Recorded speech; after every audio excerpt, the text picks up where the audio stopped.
Hello learners, you all are welcome to the program on Senior Secondary Mathematics. Do you know how much is height of Mount Everest? Correct. This is 8,848 meters. But could you imagine how it was measured or what techniques were used to find out this height? We use trigonometry or say a concept of mathematics for finding out all such heights or distances where it is not measured or it is not possible to measure it physically. In class 10th, we have come across the terms of trigonometric ratios like sin theta, cos theta, tan theta, cot theta, sec theta, cosec theta, etc. But in class 9th, we studied all these trigonometric ratios in a right angle triangle and angles were restricted only from 0 to 90 degree. But if we need to study all these angles which are more than 90 or say which are less than 90, because we know angles are measured in negative or say in clockwise direction also, then what to do? Let us extend our knowledge of trigonometry in regard of all these type of angles, and for that we need to define one unit circle. See, when a ray makes a complete revolution like this, we define it's a circle, and when its radius is 1, we say this is a unit circle. This circle, when on quadrants, it is like this, then it is divided as 0 degree to 90 degree, 90 degree to 180 degree, 180 degree to 270 degree, 270 degree to 360 degree. Like this, this is also radius and it is also of 1 unit. When this angle is theta and this particular arc length is L, this radius is R, then we define this angle as theta equal to arc length means L upon radius.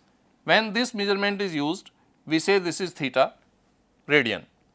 Here we can see when we take this arc length for whole of the circle, then we know the circumference of circle, it becomes 2 pi r, radius is r, and this angle is here 360 degree.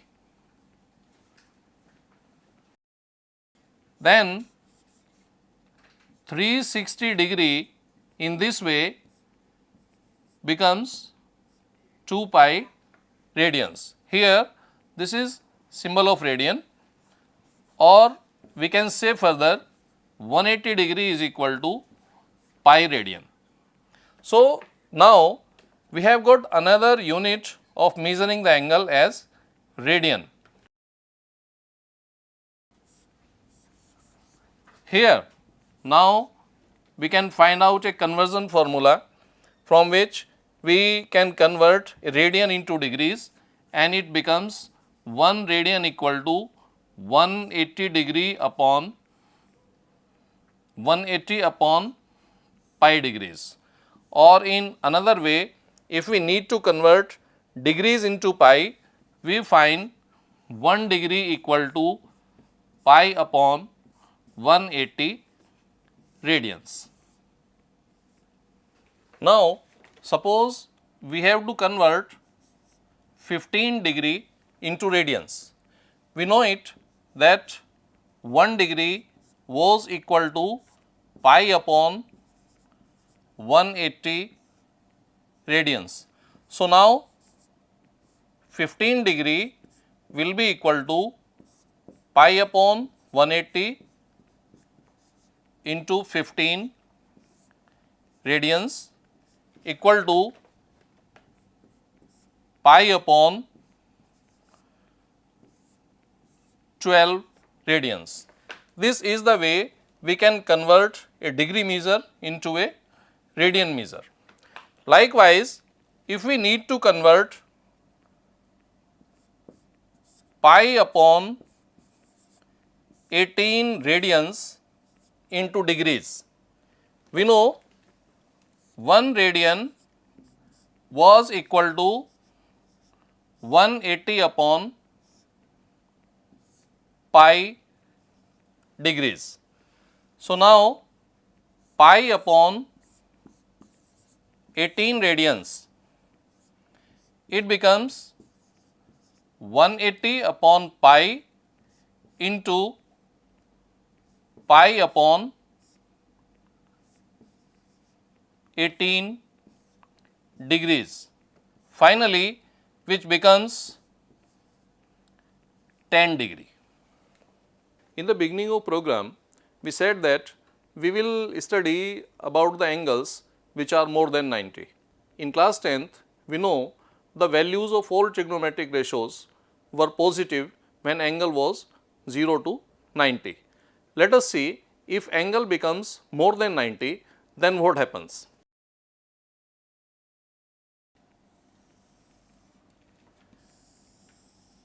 Here are 4 quadrants and it is a unit circle.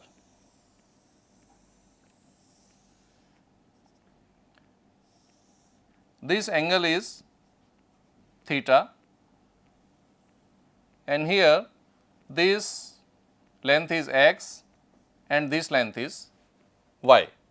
So, and this distance is 1. Here we find that in case of ratios of these 3 sides, we can name them O, M, P. Distance is OM, MP and OP.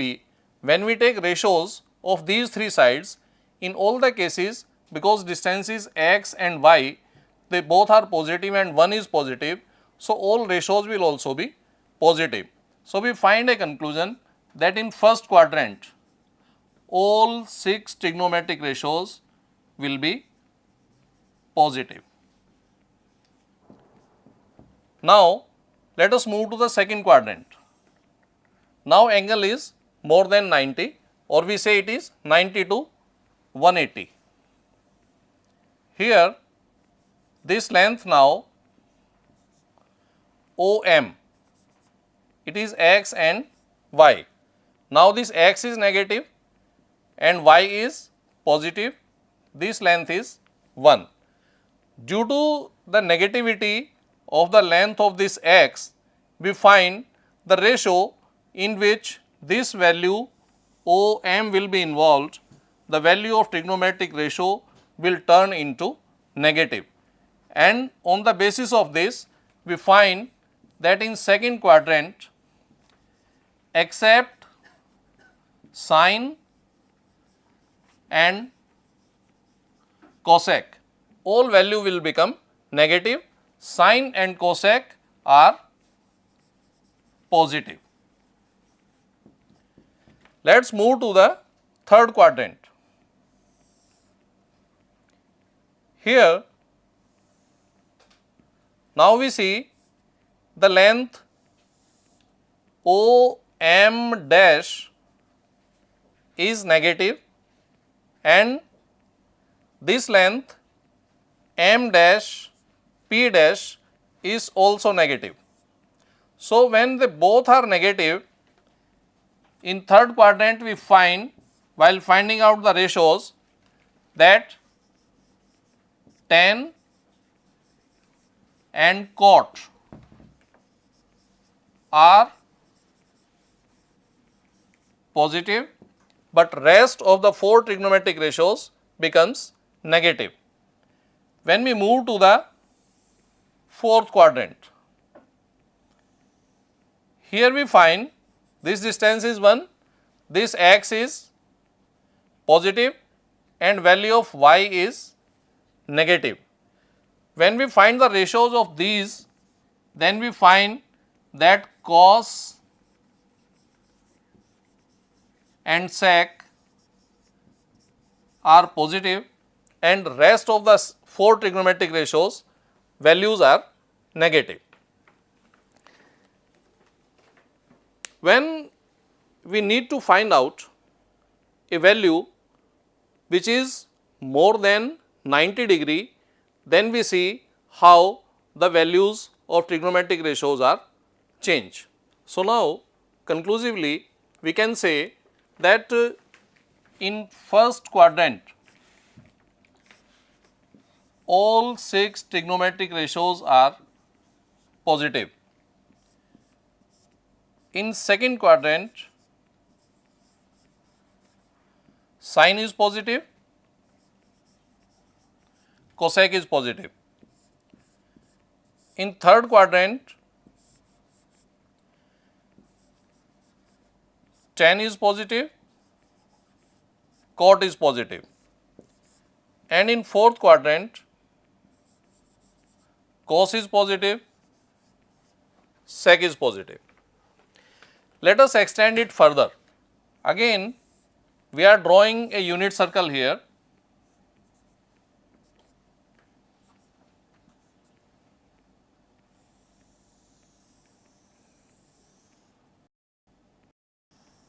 This is angle theta, this length is x, this length is y, this is point P, this is point M. Coordinates of point P, if we find out value of x here, means y upon n. If we find out value of y here, we can say y upon 1 means perpendicular upon hypotenuse equal to sin theta, or it gives us y equal to sin theta. Likewise, x upon 1 means base upon hypotenuse equal to cos theta. So, it gives us the value as x equal to cos theta. In this triangle, if we apply Pythagoras, we get x square plus y square equal to 1. When I replace this value of x theta and cos theta from here, we get sin square theta plus cos square theta equal to 1, which is a very important identity of trigonometry. From the same identity, we can derive these two values, sin square theta equal to 1 minus cos square theta, or say cos square theta equal to 1 minus sin square theta. When we are using this x square plus y square equal to 1, if I divide it by x square, I get 1 plus y upon x square equal to 1 upon x square. In this diagram we can see y upon x means perpendicular upon base. This is equal to tan theta. So, 1 plus tan square theta equal to 1 upon x. 1 upon x means hypotenuse upon base means sec theta. So, sec square theta. This is another identity. We get it from here that sec square theta equal to 1 plus tan square theta. In another form, we can also write it in this way, that sec square theta minus tan square theta is equal to 1. Similarly, we can write down the third and final identity, that is cosec square theta equal to 1 plus cot square theta, or say cosec square theta minus cot square theta equal to 1. Using this identity, let us solve one problem. The problem is, prove that sin raised to power 6 theta plus cos raised to power 6 theta equal to 1 minus 3 sin square theta cos square theta. Now, we have to think of that which trigonometric identity can be used here to prove this result. Here I can write down sin raised to power 6 theta can be written as sin square theta cube. Likewise, cos raised to power 6 theta can be written as cos square theta cube. Now, if I want to make it a plus b whole cube type, then I need to add 3 sin square theta cos square theta in bracket sin square theta plus cos square theta, and whatever I have added I have to subtract that also, minus 3 sin square theta cos square theta sin square theta plus cos square theta. Now, these term we can relate it as a cube plus b cube plus 3ab a plus b, means it becomes a plus b whole cube, where a is sin square theta and b is cos square theta. So, we can write sin square theta plus cos square theta whole cube minus 3 sin square theta cos square theta, and we know using an identity that sin square theta plus cos square theta is 1. We will replace that value in the next step. Now, in both the places here and here I put sin square theta plus cos square theta equal to 1. So, it becomes 1 minus 3 sin square theta cos square theta. So, sin raised to power 6 theta plus cos theta is proved as 1 minus 3 sin square theta cos theta. Let us move to another problem. These identities are very helpful in simplification. Here it is, prove that under root 1 minus sin theta upon under root 1 plus sin theta equal to sec theta minus tan theta. Let us see how to prove it. If I multiply this left hand side with under root 1 minus sin theta, then it becomes 1 minus sin theta, 1 minus sin theta upon under root 1 plus sin theta, 1 minus sin theta. Further, this is same, so it becomes whole square. So, under root will be removed and numerator becomes 1 minus sin theta. In denominator, we get this is 1 plus sin theta and 1 minus sin theta. When we multiply these two, we get 1 minus sin square theta. It is 1 minus sin theta upon under root cos square theta. So, after removing root, it becomes cos theta, and when we divide it separately, this is 1 upon cos theta minus sin theta upon cos theta. We know 1 upon cos theta is sec theta and sin theta upon cos theta is tan theta. So, in this way we can use these trigonometric ratios and these trigonometric identities to simplify and in proving of different type of trigonometric results. So, we discussed about trigonometric ratios, how trigonometric ratios change their sign from one quadrant to another quadrant. We defined another measurement of angle which is called radian. We discussed how to convert a degree into radian and a radian measure into degree. We defined a unit circle. Using unit circle, we defined certain trigonometric identities, and then we understood, we use these trigonometric identities that how to simplify or how to prove different trigonometric expressions.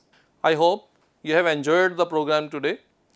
We will be ready with the next program next time, the extension of this particular aspect of mathematics, trigonometry part 2.